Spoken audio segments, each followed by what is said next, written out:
Bayangkan, ada harta karun kesehatan yang tumbuh liar di depan rumah kalian. Seringnya cuma jadi makanan ternak atau dibuang. Padahal nilainya itu kalau diolah dan dijual ke luar negeri bisa jadi suplemen premium yang harganya puluhan juta. Jangan skip video ini teman-teman, karena sebentar lagi kita akan bongkar rahasia tanaman yang sering kita sepelekan, tapi disebut pohon keajaiban di seluruh dunia. Tanaman ini tumbuh di pekarangan kampung, sederhana, tapi nutrisinya setara dengan farmasi mahal. Apa itu? Ini dia si sederhana daun kelor. Halo teman-teman, sahabat sehat dimanapun kalian berada. Semoga harimu penuh energi ya. Jujur deh, siapa di antara kalian yang dulu menganggap daun kelor itu cuma tanaman biasa, atau bahkan identik dengan hal mistis? Saya yakin banyak. Nah, hari ini kita harus buang jauh-jauh stigma itu. Kelor atau nama ilmiahnya Moringa oleifera, ini adalah underdog sejati di dunia nutrisi yang harus kita angkat derajatnya. Saking seringnya kita lihat, kita jadi buta terhadap kekuatannya.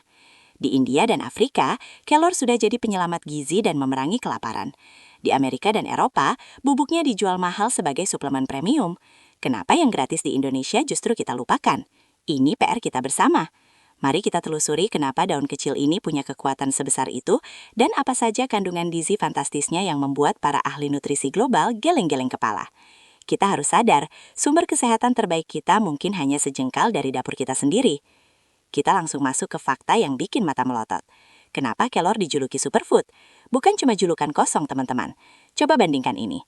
Kelor itu punya kandungan vitamin C 7 kali lipat lebih banyak daripada jeruk. Serius, kalsiumnya 4 kali lebih banyak dari susu sapi yang sering kalian minum. Belum lagi kandungan zat besi yang 3 kali lipat lebih banyak daripada bayam, menjadikannya penolong hebat bagi penderita anemia. Ini belum selesai, kelor juga kaya akan protein, kalium, dan antioksidan yang luar biasa. Jadi, kalau ada orang bilang kelor itu sama dengan sayur biasa, itu salah besar. Kelor itu ibarat multivitamin alam yang tumbuh tanpa perlu perawatan intensif, bahkan di tanah kering sekalipun. Bayangkan, dengan mengkonsumsi kelor secara rutin, kalian sudah menutupi hampir semua kebutuhan mikronutrien penting tanpa harus beli suplemen mahal di apotek. Ini benar-benar anugerah alam yang harus kita manfaatkan secara maksimal sebelum dunia luar mengambil semua manfaatnya. Manfaatnya? Wah, ini yang bikin saya makin bersemangat. Kelor dijuluki tanaman obat rakyat karena jangkauannya luas banget. Bagi kalian yang sering merasa pegal-pegal atau radang sendi, kelor punya sifat antiinflamasi yang kuat berkat kandungan bioaktifnya. Buat yang punya masalah gula darah atau kolesterol, beberapa studi menunjukkan kelor bisa membantu menstabilkannya karena kandungan serat dan senyawanya yang mampu mengatur metabolisme. Tapi yang paling menarik, terutama buat yang peduli penampilan, kelor itu gudangnya antioksidan seperti quercetin dan asam klorogenat. Artinya, dia adalah pejuang utama melawan radikal bebas yang bikin kita cepat tua. Ini rahasia awet muda dan umur panjang yang sesungguhnya, bukan janji iklan produk kecantikan yang harganya selangit. Jadi, kalau mau kulit sehat, imun kuat, dan jantung terjaga, coba deh mulai sekarang sisipkan kelor ke dalam menu harian kalian. Jangan sampai menyesal karena membuang resep hidup sehat yang super murah ini, yang sudah terbukti secara ilmiah khasiatnya. Oke, sekarang pertanyaannya, bagaimana cara mengonsumsinya agar tidak terasa aneh atau pahit? Teman-teman, kelor itu sangat fleksibel dan mudah diolah. Cara termudah tentu saja dijadikan sayur bening yang segar.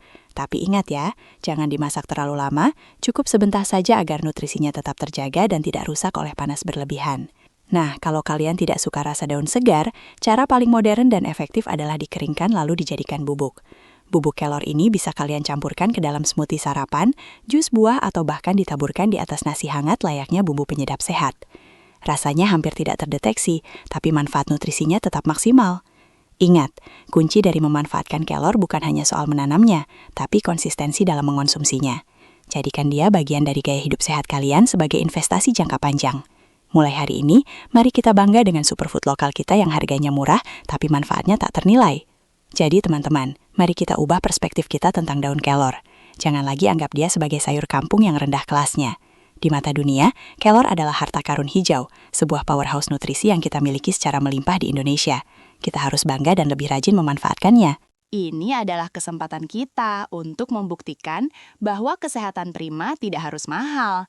Dan superfood terbaik itu bukan datang dari luar negeri loh, melainkan tumbuh subur di tanah air kita sendiri. Ingat ya, tubuh kalian berhak mendapatkan nutrisi terbaik, dan kelor adalah jawaban yang tumbuh gratis. Kalau kalian merasa informasi ini bermanfaat dan menginspirasi, tolong dong tunjukkan cintanya.